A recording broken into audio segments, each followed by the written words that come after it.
Hello, everyone. My name is Grace Gompers, and I'm with Molly Carter, and our project was Lever Europe, also known as Unilever.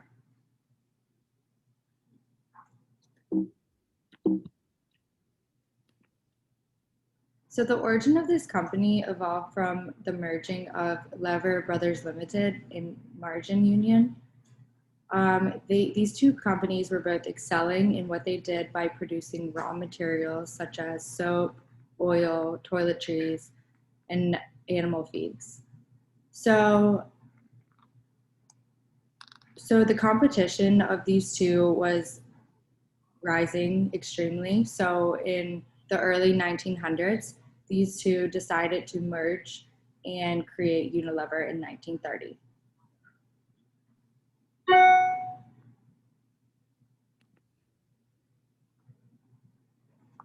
So Unilever has done a lot through the years. So a little overview of the company history.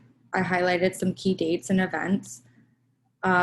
Noted was in the 1940s, World War II takes place, and Unilever really focused on the local markets of London and United Kingdom and just other countries in Europe to continue to grow their brand and corporation.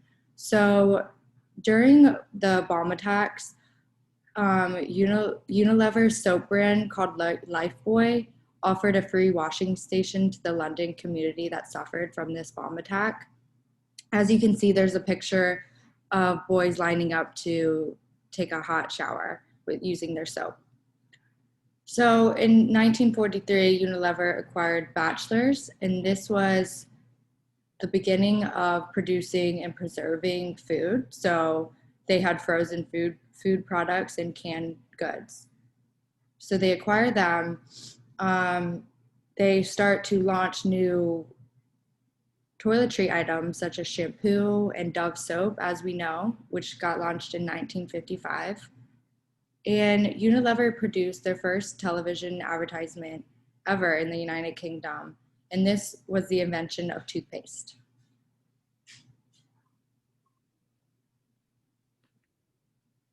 So a little more on the company history is 1967 was a big year because the corporate logo got established. There's a picture on the side. It shows the two pillars of the two companies merging. That was the purpose behind it.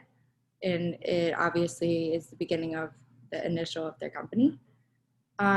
So they also acquired Lipton International, which we know as like the Lipton tea, and that was acquired in 1971. Um, and then over throughout the years, they just continue to grow.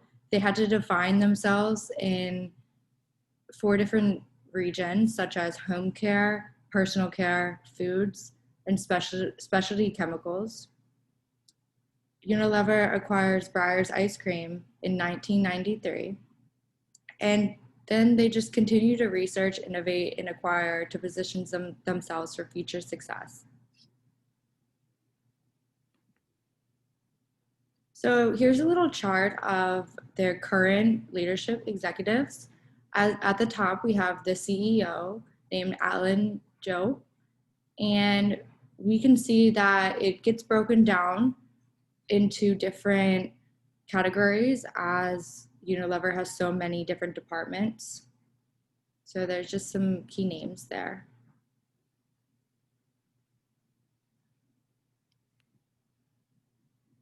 So now in their current business activities, they are now investing in an electric transportation system, which it is refrigeration for transporting ice cream. This is getting piloted in the Netherlands for 9 months to see if this is actually going to work instead of using diesel trucks.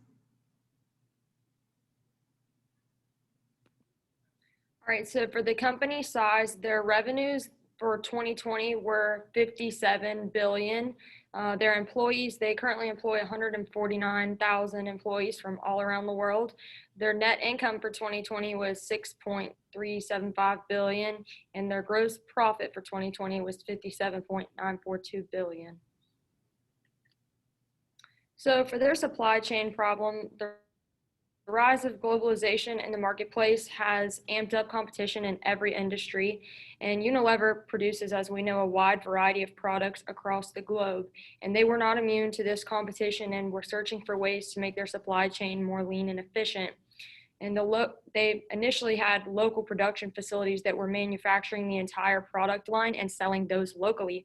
And this strategy was helpful in the fact that they didn't have to spend so much on transportation. However, production costs were high since they weren't making specialized products and they were having to make the whole product line.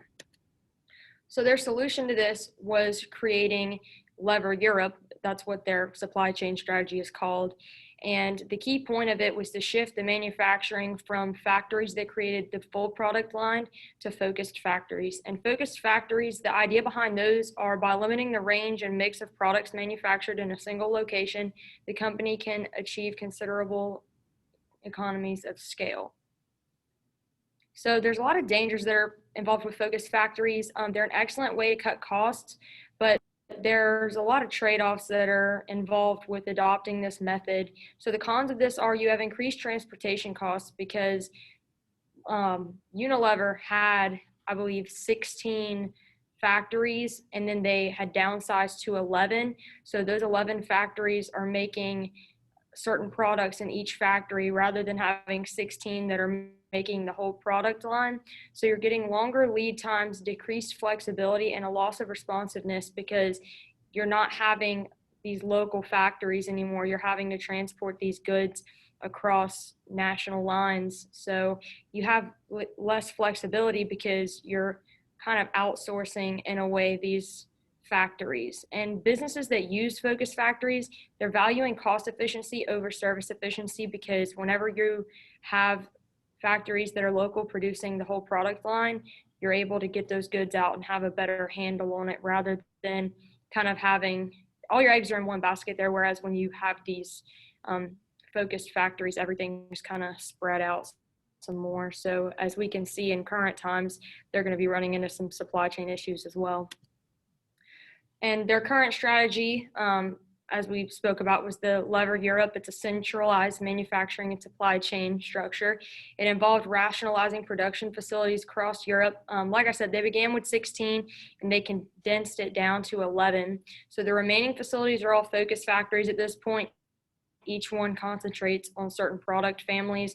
So for instance, you might have one producing just soap and then the other one just producing the Lipton tea. And Unilever now has distribution markets in different countries to act as a consolidation center for final delivery to customers as a way to kind of try to combat those inevitable supply chain issues from focus factories. And those are our references. Thank you for watching.